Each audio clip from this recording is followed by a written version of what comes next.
जय भीम, नमो बुद्धाय. भगवान बुद्ध आणि त्यांचा धम्म या ग्रंथाचं आपण अभिवाचन पाहत आहोत. याचं लेखन डॉक्टर बाबासाहेब आंबेडकर यांनी केलं आहे. आजपर्यंत या ग्रंथाचे आपण 61 भाग पाहिले. 61व्या भागात आपण पाहिलं की सद्धम्म म्हणजे काय, यात मनाची अशुद्धता दूर करणे हे सद्धम्माचे कार्य होय आणि जगाला धम्मराज्य बनवणे हे सद्धम्माचे कार्य होय. आता भाग पुढचा 62वा. धम्म हा तेव्हाच सद्धम्म आहे जेव्हा तो प्रज्ञेची वाढ करतो. धम्म हा तेव्हाच सद्धम्म जेव्हा तो सर्वांसाठी ज्ञानाची कवाडे उघडे करतो. ज्ञानार्जनाची मुभा सर्वांसाठी मोकळी ठेवता येत नाही असा ब्राह्मणी सिद्धांत होता. या सिद्धांतानुसार ती मुभा फक्त थोडक्याच लोकांना असली पाहिजे. ब्राह्मण, क्षत्रिय आणि वैश्य या त्रैवर्णिकांनाच ब्राह्मणी सिद्धांताप्रमाणे ज्ञानार्जनाचे द्वार उघड होते आणि त्यापैकी ती मुभा फक्त या त्रैवर्णिकातील पुरुष वर्गालाच होती. सर्वच स्त्रिया, त्या मग ब्राह्मण, क्षत्रिय अथवा वैश्य वर्णातील असोत, तसेच सर्व शूद्र पुरुष व स्त्री या सर्वांना ज्ञानार्जनाचाच काय पण साक्षरतेचाही अधिकार नव्हता. ब्राह्मणांच्या या भयंकर सिद्धांताविरुद्ध भगवान बुद्धांनी बंड उभारले.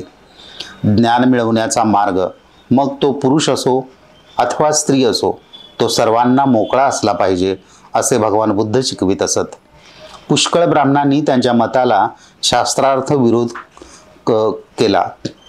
लोहिच्य ब्राह्मणाबरोबर झालेल्या त्यांचा वादविवाद या मतावर चांगलाच प्रकाश टाकतो.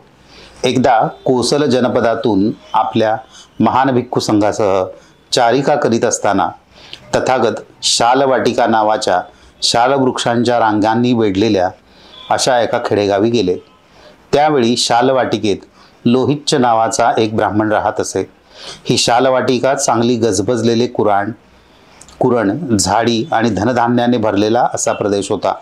हा प्रदेश कोसलचा राजा प्रसेनजित याने त्या ब्राह्मणाला सर्वाधिकारासहित दान केलेला होता व जणू काही तो त्याचा राजाच होता.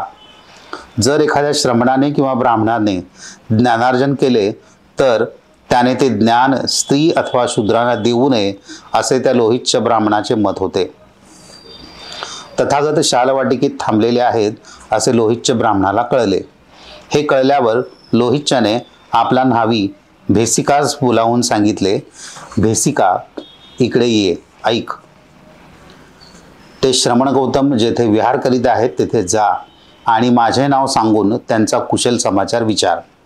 त्यानंतर उद्या आपण आपल्या भिक्खू संघासह लोहिच्य ब्राह्मणाकडे भोजनास यावे असे निमंत्रण दे. तो न्हावी म्हणाला, ठीक आहे महोदय. लोहिच्यच्या आज्ञेप्रमाणे त्याने तथागतांकडे जाऊन सांगितल्याप्रमाणे त्यांना आमंत्रण दिले. तथागतांनी त्या विनंतीला मूक संमती दिली.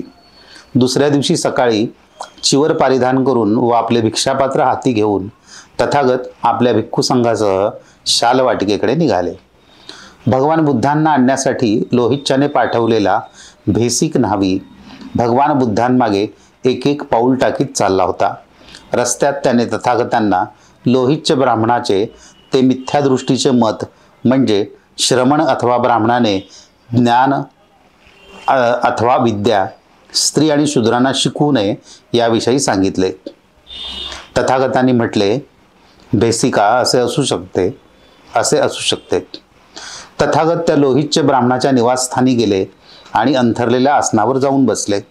त्या लोहिच्य ब्राह्मणाने भिक्खू संघासहित तथागतांना आपल्या हाताने गोड आणि स्वादिष्ट प्रकारचे अन्न नको नको म्हणेपर्यंत आग्रहपूर्वक वाढले.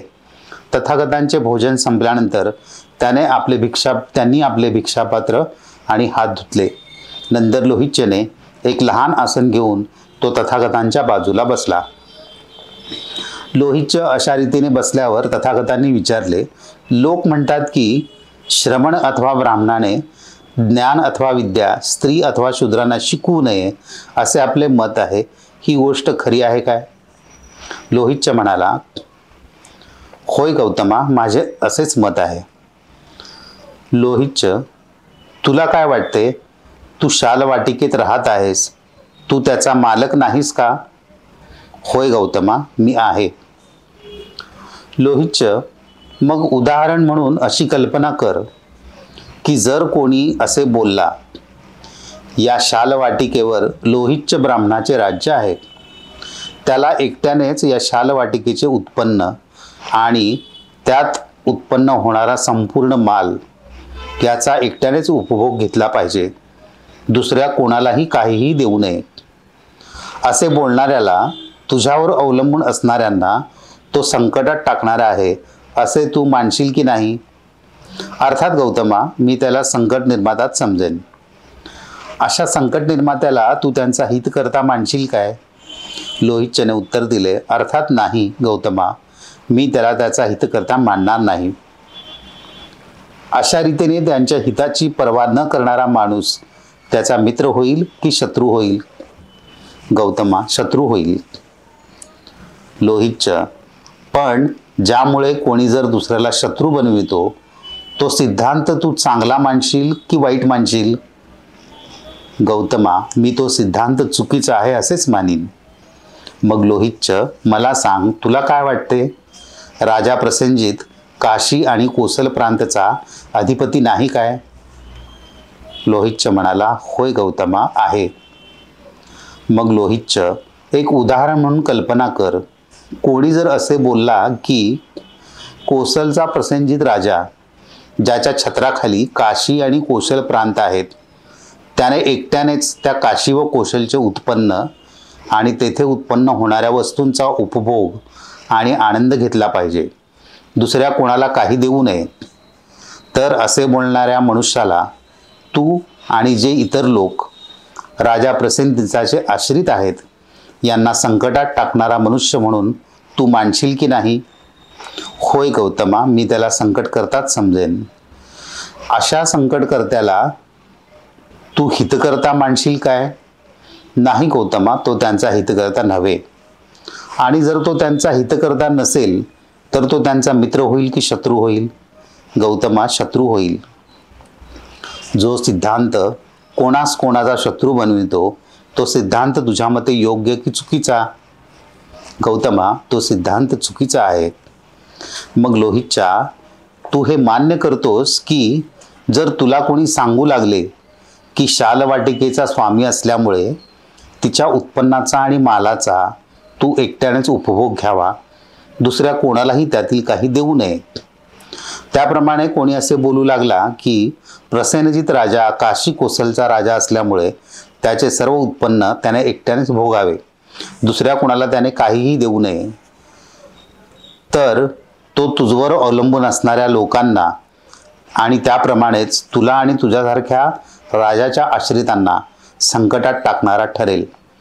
असे जे दुसऱ्यांना संकटात टाकतात ते त्यांचे हितचिंतक होऊ शकत नाहीत, ते त्यांचे शत्रू होऊ शकतात.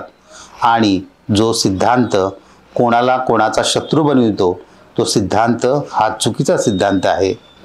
त्याचप्रमाणे हे लोहितच, जो कोणी श्रमण अथवा ब्राह्मणाने त्यांच्या जवळील विद्या आणि ज्ञान स्त्रीशूद्रांना देऊ नये असे म्हणणे, त्याचे हे मत वैरभावावर आधारल्यामुळे तो संकट निर्माता ठरतो. अशा प्रकारे असा माणूस दुसऱ्यांच्या मार्गात अडचणी उभ्या करणाऱ्या ठरतो. तो त्यांचा हितचिंतक ठरत नाही. अशा प्रकारे जो मनुष्य दुसऱ्याचे हित चिंतित नाही तो त्यांचा शत्रू ठरतो.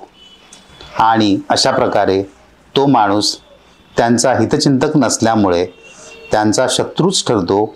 आणि जो सिद्धांत एकाला दुसऱ्याचा शत्रू बनवतो तो सिद्धांत चुकीचा सिद्धांत आहे.